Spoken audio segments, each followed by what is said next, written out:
doesn't increase in speed.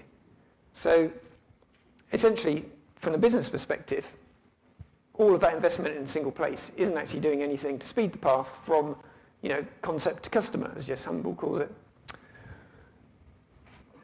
And the other problem with DevOps, and I will say some good things about DevOps too, I'll get to that in a minute, is that the close connections, say between Dev and Ops, if you forge those links, often you move them away from other parts of the business, further away from the product guys, further away from the business analysts, maybe even further away from the customers or other people they depend on.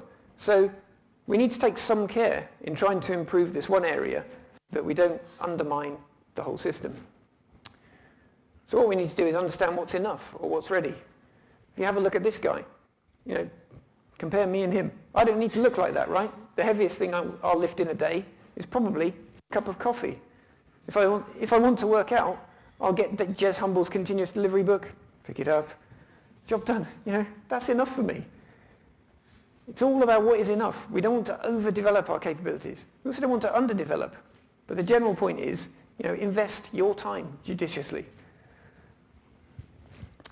So what does our system actually look like? Well, a lot of people say this. Everyone agree with that? No. Good.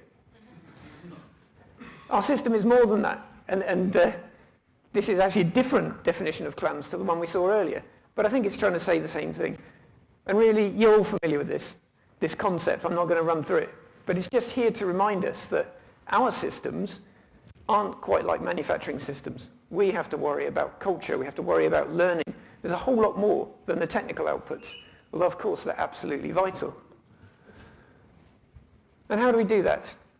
How do we check progress towards our goals? And how do we know how we're doing? Well, we need some measures. We need some vital signs. These I'm sure you'll be familiar with, so I'll go through them quite quickly. Mean time between failure of the whole system, cycle time, mean time to detect, find an issue, mean time to repair or make a change. Quality at source. This is about how far defects get before they're found. If your continuous integration tooling finds them, that's kind of okay. If it gets to beta, it's a good catch, but it still maybe shouldn't have gone that far. And if things are being found by your customers, you really have a problem. Repetition rate. How fast are we learning? Probably the most important one of all. And what is the simplest measure? I'm sure you all know that feeling. For the managers in the room, this is not a happy person. So engagement is often the biggest measure. Even if you don't do anything complicated with any of the others, they take a long time to set up. It's worth seeing how the people that really know, which is probably you people, in the room, and also the other point to make on the measures is that while they need to be balanced, they are just measures. They're not goals or incentives or things to aim for. Quite often we might choose to invest our time in one place, knowing it will impact or be detrimental to another place. That's a very deliberate and conscious decision. We just need to understand how things are going. So it's a balanced measures.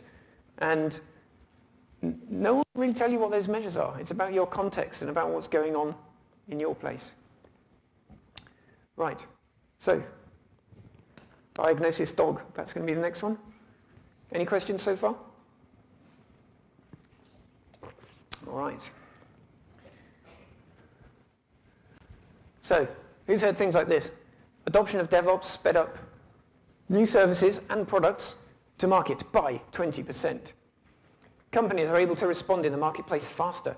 They increase the number of customers by 22% and revenues by 19%. So tell me this, which DevOps solution will you choose? It's one of them again. A better question is actually, what do you want to improve? Everyone's telling you at the moment out there that you want DevOps. That might not be true. Do you actually need these new methods? It might be the case that you can sharpen up your existing practices and that will bring the results that you're hoping for. It might also be that there are kind of behaviors in your organization that will mean that any change, no matter what we call it, whether we call it agile DevOps, system thinking, beer and food-fueled development, any of those things might not work because of what's already there. A hypochondriac, by the way, I guess, pretty long word. What it is someone who's always going to the doctor because they think they have a problem. They're always looking for pills. They'll see something on the telly that's making people ill in the other end of the country, and then they'll go to the doctor thinking that they have it. So, a hypochondriac organisation then, you constantly think something's wrong. So you're always looking externally for something rather than facing up and having the courage to look at the problems within the organisation. Always looking for the newest and shiniest cure. You know, you could jump from DevOps technology to DevOps technology. There's new ones coming out just about every other month. They're all good, but the problem is if you don't commit to them, you'll never know if they work. And are there genetic disorders? You know, this is a similar thing, but it's more about the culture and the behaviors within the building. And these will determine your success. And I guess when you think about people like GitHub, you know, GitHub, Netflix, all those guys that we're always mentioning, the unicorns, you know, they have entrenched behaviors that bring very positive things to the organization. But some of us aren't quite so lucky, and we find that there's a lot of negative behaviors. You know, being too conservative, being too reckless. So try this thing, try it again. We've all heard about lots of outages and lots of problems that have been caused by someone saying, "Ooh, it's DevOps. DevOps is great. Let's get rid of all the systems administrators." That's pretty reckless.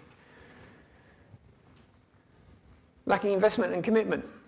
You know, you guys, you people, sorry, you folks, you should throw something at me. Have we got anything to throw at me every time I get that wrong? You know, you probably all see what changes need to be made. But there's a lack of commitment. We didn't see many hands when I said who feels like they have support from their leadership or who feels like they have sponsorship to make change. And this is it, it's lack of commitment. And even people saying they're too busy is a sign of that. That's a sign of the lack of commitment that means you might not change. Anyone know who this guy is? It's going back a bit.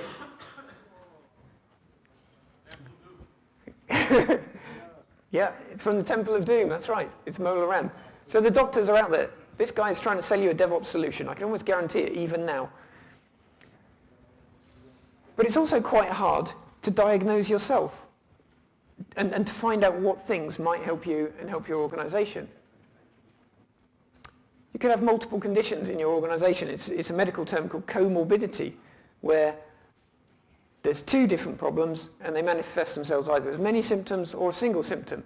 So we could find that we've got a lot of defects in the production system. Now, is that because people don't understand the languages that they're using, or is that because they don't understand or are given poor quality specifications? So it's actually broken before it even gets to leave their desks.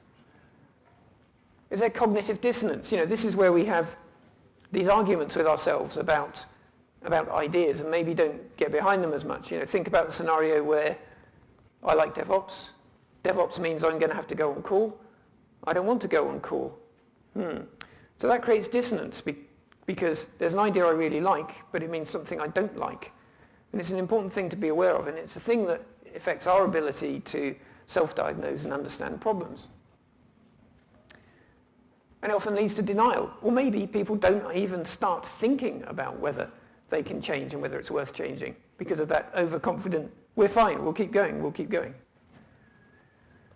So, let's have a talk about treatments.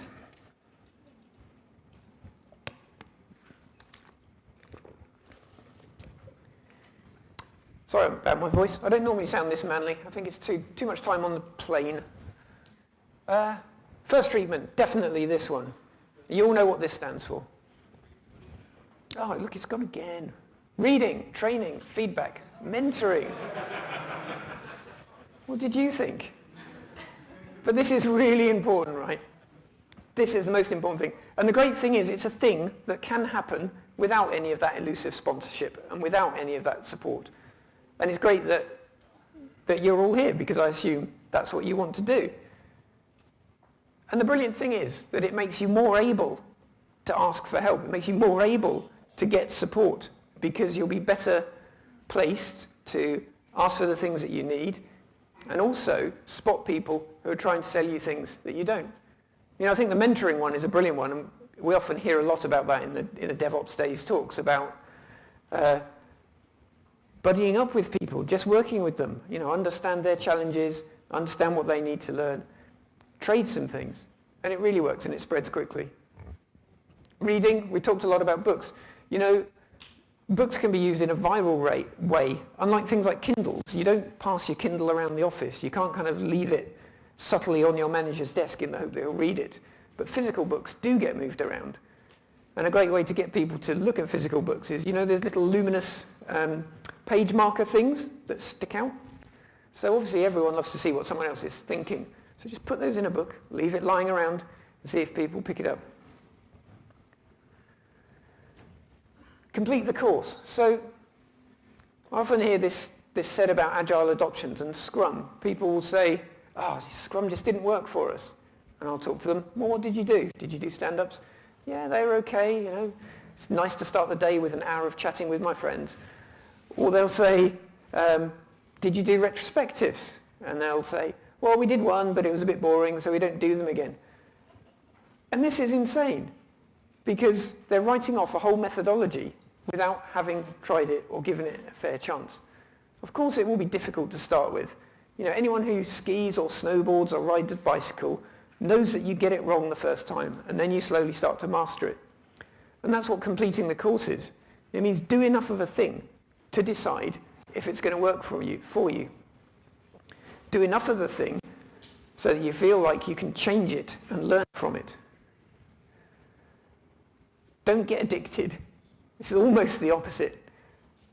Just because something's good and it helps you with a problem doesn't mean you need to keep doing it. All of these agile methods, and we kind of include DevOps in that and Lean, and frankly I don't really mind what you call them. They're learning methods. They're things that are generally designed to surface a problem, make it obvious, find a way to deal with it, and then surface the next problem to deal with. If you get addicted, if you're just obsessed with this single, maybe your first win, maybe the first thing that you changed, you don't get to move on. You don't see the next problem. So know when to change. There's a great quote from Martin Fowler talking about continuous delivery and pipelines. A good way to introduce continuous delivery is to model your current delivery process as a deployment pipeline and examine it for bottlenecks. So what he's talking about here is creating a model. It takes a lot of investment to build a good continuous delivery pipeline. But he's also saying you might need to change it a lot. You might need to change it to the extent that you have to throw it away, in fact. But that's part of not being addicted.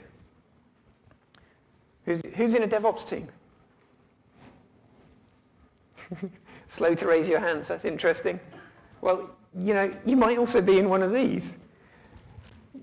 The thing is, a DevOps team could easily turn into another silo. And especially as it's quite popular and quite trendy at the moment, it can easily make a divide between the people who are getting some DevOps and those that aren't.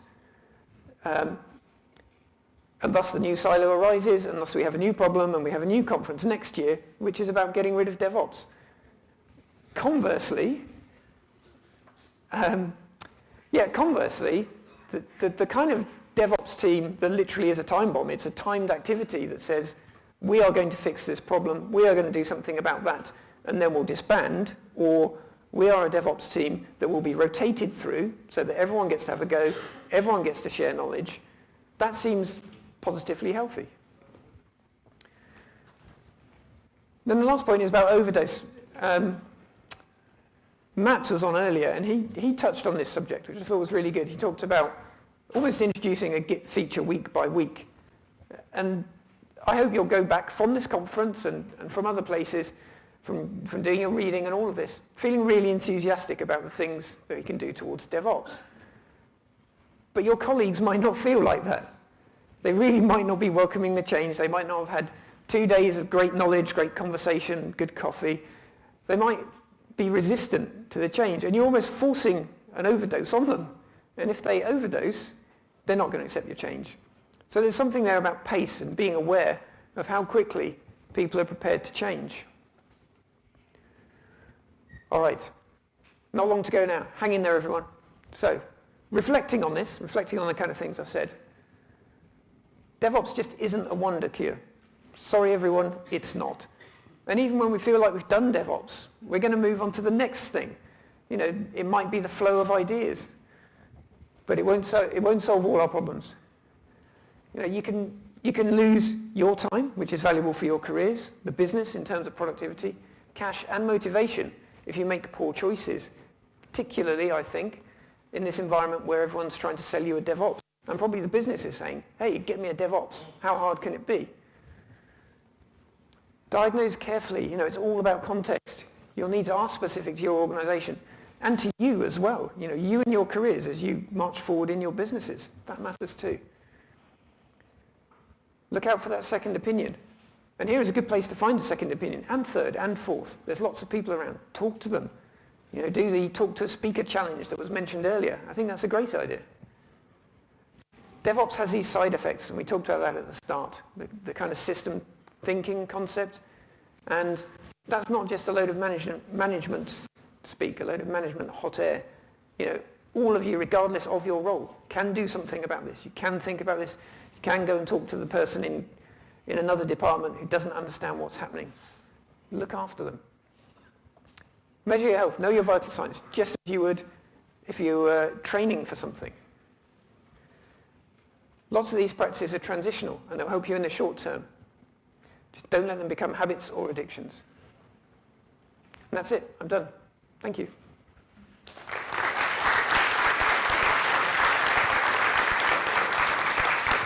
Thank you, John. Do you have any questions to John right now? Don't be shy. Did that resonate with anyone? Is anyone completely lost? Yes. So everyone's completely lost. All right. I'll ask you a question. Sure. How do you reconcile the productization of DevOps and the attachment to team titles, team names, and the fact that its intention is to be a culture of trust and communication, which has side effects of automation and cross-communication and efficiency within the development and operations community? Wow. So that's quite a complex question. I've got a suspicion that you'd be a great person to talk to about the answer to that. But I'm the one up here, so I guess I'd better give it a go. In terms of reconcile, I would interpret that as being, do job titles, do team names and groupings in the organizational chart get in the way of the great concepts behind DevOps? Is that kind of where we're going? And so they absolutely do. You know, it's dreadful to go into these places where there's been fierce competition between groups of people, and they almost view the org chart as allowable conversation lines. Now, if I want to talk to that guy over there, I'm going to have to go up here, back down, through a couple of tiers to get to that person. And I think it can be attacked in a few different ways. You know, we heard earlier about the importance of food and beer and those kind of social things. I think that's really important. I think encouraging teams and people to have capabilities, not roles. So it's all about saying, well, there's a person who's good at scripting, they can do a bit of dev. I don't really mind what team they're in. And make it clear that what those capabilities are that people can bring, and again, maybe do that through socializing. So the organization starts to respect the hierarchy, but not necessarily be a slave to it, or not necessarily pay too much attention to it. So you get that healthy information flow. We talked about rotating teams. I think that's very good for that. These exercises that win trust and help people understand what's happening to people in other groups, secondments, all of those kind of exercises, and coming to things like this. How was that? Anywhere close? Thank you. You're very generous. Okay. Oh, right at the back.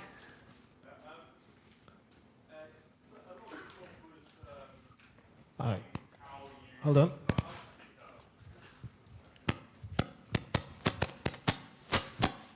A lot of your talk was saying about how you shouldn't adopt way too many things regarding DevOps in general. Does this mean that you've had any negative experiences yourself with any DevOps practices? Let me think.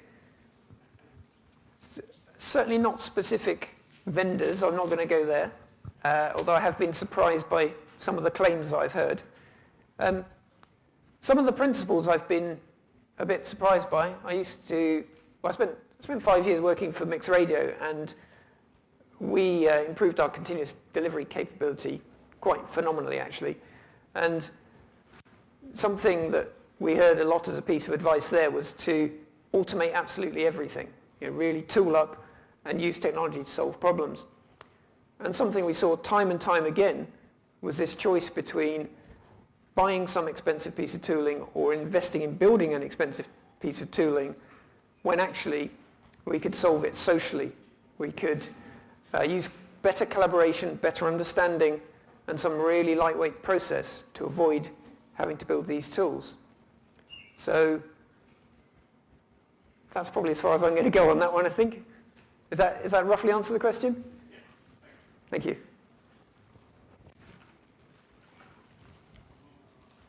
Anyone more questions? Okay. Seems like the rest of the questions we asked during the open spaces or some coffee breaks. Okay. So thank you so much, John. Thank you. Oh, wow. Hey, thanks. Okay, so for now we are almost done with all the talks for today. It's good? Do you like it? Yeah. Okay.